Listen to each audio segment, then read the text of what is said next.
পোলাপানের কাছ থেকে সরাসরি কেন টাকা চান? ভাইজান, আপনার যদি কিছু লাগে তাহলে আপনি আমাদেরকে জানায়েন। মানে চান্দা আব্বাস যেই সিস্টেমে চান্দাবাজি করে ওই সিস্টেমে চান্দাবাজি। এখন নতুন তো হঠাৎ করে পেয়েছে, ছেলে বিশাল বড় এক সমন্বয়ক, বাপ চান্দাবাজি শুরু করেছে ওপেনে, পোলাপানে 5,000 টাকা নেয়। ওর কাছে 5,000 টাকা বিশাল ব্যাপার। এখন তো এক একজন রাজপুত্র, বিশাল রাজার পূর্ব পরম্পরায়, বংশ পরম্পরায় তারা হাজার হাজার কোটি টাকা, নবাবী বংশের সব কয়জন সমন্বয়ক। ওনারা এখন গিয়া প্রথম আলোর অফিসে যায়, তারপরে আরে বাবা রে বাবা, নতুন নতুন পাঞ্জাবি পরে তারপরে যায় বয়ান দেয়। এরে বেটা, তোদেরকে বলছিলাম যে ভাই তোরা এই একটা আন্দোলন করছিলি, এই আন্দোলনে কে কেমনে ঢুকছে, এখানে কারো কারো বিরুদ্ধে অনেক অনেক রেকর্ড আছে ভাই। এই ওবায়দুল কাদেরকে বর্ডারে পাস করে দিয়ে আসার অভিযোগও তো ওনাদের অনেকের বিরুদ্ধে উঠেছে। সেগুলো জবাব পেয়েছি নাকি আমরা? বলে জবাব দেন। ওনারা এখন সুশীল হয়ে তারপরে টাকা পয়সা তো কিছু হয়েছে, 5 জন 6 জন 7 জন এই যে কয়জন এখন আসেন সামনে, ওনারাই খালি জুলাই যোদ্ধা। আর সেই জুলাই যোদ্ধারা কই? আরো অনেক সমন্বয়ককেও তো আমরা দেখেছি যে গোপনে বিভিন্ন জায়গায় বসে জীবনের ঝুঁকি নিয়ে তারা এই ভিডিও বার্তা দিয়েছিল। এই ভিডিও বার্তা আমরা প্রচার করেছি। সেই জুলাই যোদ্ধারা কোথায়? আজকে ঢাকা বিশ্ববিদ্যালয়ে একটা নির্বাচন হয়েছে, সেখানে এনসিপির অবস্থান কোথায়? ছাত্র শক্তি নামে কালকে একটা সংগঠনের দেখলাম, ছাত্র শক্তি তারা করছে, 8-10টা পোলাপান নিয়ে তারা মিছিল করছে ঢাকা বিশ্ববিদ্যালয়ের মতো জায়গায়। কত লোকবল তাদের! তাদের এখন মূল টার্গেট হয়েছে 10টা, বিএনপির সাথে দামাদামি হচ্ছে, জামাতের সাথে দামাদামি হচ্ছে, 10টা মনোনয়ন তারা চায়। এই 10টা মনোনয়ন নিয়ে তারপরে যদি 7-8টা বা 5টা যদি এমপি হইতে পারেন, এইটাই ওনাদের মূল টার্গেট। এই টার্গেট নিয়ে ওনারা এখন সংসদে যাবেন। ভাই, প্রথম আলো ডেইলি স্টার পত্রিকার অফিস কালকে হয়েছে, ভাঙচুর হয়েছে। 71 টিভি ভাঙচুর করেন না আপনারা? এই গত নির্বাচনের এই গত 5 তারিখই তো 71 টিভিও ভাঙচুর হয়েছে, তাই না? আরো কয়েকটা গাজী টিভির পুরো ভবন শুধু জ্বালায় দিয়েছেন, দিয়েছেন না? সেটার ব্যাপারে কই? সেটা তো বিচার হওয়া দরকার। তাইলে এদের সবার বিচার বিচার করেন। ডক্টর ইউনূস আজকে যে চেয়ারে বসেছে, সংবিধানের কোন পৃষ্ঠার মধ্যে লেখা আছে যে নির্বাচন ছাড়া কোনো রাজনৈতিক দল বাংলাদেশে ক্ষমতায় আসতে পারে? দেখান আমার এটা, কোন কোন কত অনুচ্ছেদে কোন জায়গায় আছে? মিনিমাম একটা দেখান, একদম ফুল স্টপ করে দেওয়া হয়েছে। তাইলে আপনি এখন এই ষোড়শ সংশোধনী টংশোধনী এগুলি সব আপনি কি করবেন? ঠিক করেছেন? সংবিধান বাতিল করেছেন? সেটাও তো করেন নাই। আপনারা এটা হয়েছে, সালাউদ্দিন কাদের চৌধুরী একটা সুন্দর করে কথা বলতো, ওই যে সোনাটা লাল করে দেওয়া হয়েছে। সোনা ঠিক আছে, কিন্তু খালি লাল নামটা যুক্ত করে সোনাটারে লাল করে দেওয়া আছে। সোনা মিয়া এখন লাল মিয়া, আর মিয়া টিয়া সবকিছু আগের মতোই আছে। খালি জিনিসটা দেন। এই সালাউদ্দিন চৌধুরী এই যে এই ষোড়শ সংশোধনী নিয়ে এই কথাগুলো খুব ব্যঙ্গ করে বলেছিল। বিচারপতিদের রিটায়ার্ড বিচারপতিদের সুযোগ সুবিধা যা ছিল সেটাই থাকবে, এমপিদের যে গাড়ি আনা যাবে সেটাও থাকবে, সবই থাকবে, সবকিছু ঠিকঠাক মতো চলবে, খালি সোনাটারে লাল করে দেওয়া হয়েছে। এখন এই এখনকার যে এনসিপি আর ইউনূস সরকার, ওনাদের অবস্থাটা হয়েছে তাই। ওনারা সোনাটা খালি লাল চান, আর সবকিছু মিয়া টিয়া সব আগের মতোই চান। কিভাবে চান দেখেন। প্রথম আলো, এই প্রথম আলো তারেক রহমানকে বানিয়েছে খাম্বা তারেক, কোকোকে বানিয়েছে দুর্নীতিবাজ, ড্রাগ এডিক্টেড এই কোকো, তার মাকে বানিয়েছে জঙ্গিদের নেত্রী, একদম স্পষ্ট। আপনারা আমার যে পেজে এখন দেখছেন, আমার যে পেজটাতে এখন লাইভটা দেখছেন, এই পেজের একটা দুইটা পোস্ট পেছনে যান, দেখেন আমি সবগুলো আমি খুঁজে খুঁজে খুঁজে খুঁজে প্রথম আলো যে কটা পেয়েছি সবকটা আপনাদেরকে দিয়েছি।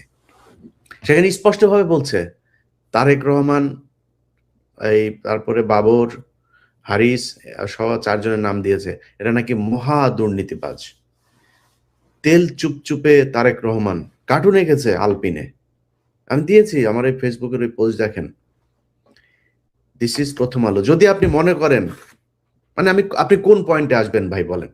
কারণ আপনি এটারে যদি বলেন মব, তাহলে 71 টিভিতে যে হামলা হইলো, গাজী টিভিতে হামলা হইলো, এর আগে সময় টিভিতেও হালকা পাতলা হামলা হয়েছে, তাহলে এই ওগুলি এর আগে বসুন্ধরার ভেতরে যায়, তারপরে বসুন্ধরা গ্রুপের মিডিয়াতে ওইখানে কেউ হামলা হয়েছিল, তাহলে সেগুলো বিচার বিচার করেন।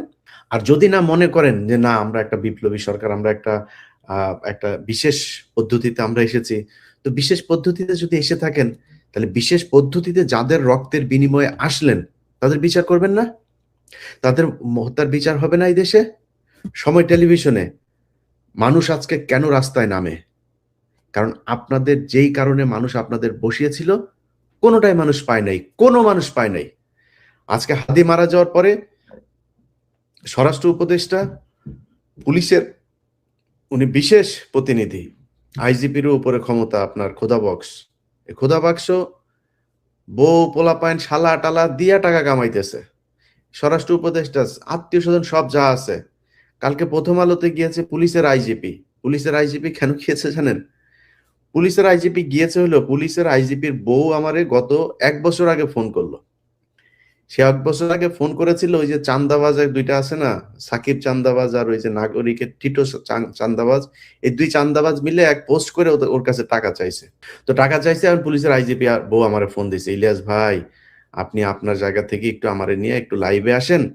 ওরা তো উল্টাপাল্টা কথা। আমি বলি, "কি লিখছে? ওরা লিখলে তো সমস্যা কি?" কয়, "ভাই দেখেন, এই আমার তো বিয়ে হইছিল আপনার ভাইয়ের সাথে। আমি তখন আসলেই পুলিশের এএসআই ছিলাম। আমাদের এই হাসপাতালের ভেতরে একটা আ ইয়ের ভেতরে আমরা ছিলাম। ওইখানে আমাদেরকে ধরে ফেলেছিল। ধরার পরে আমরা বিয়ে করেছি। বাট আমরা ২ জন ২ জনকে ভালোবাসতাম।" এখন এইটা তো ভাই এখন যদি সামনে আসে তাহলে তো মান-সম্মানের ব্যাপার।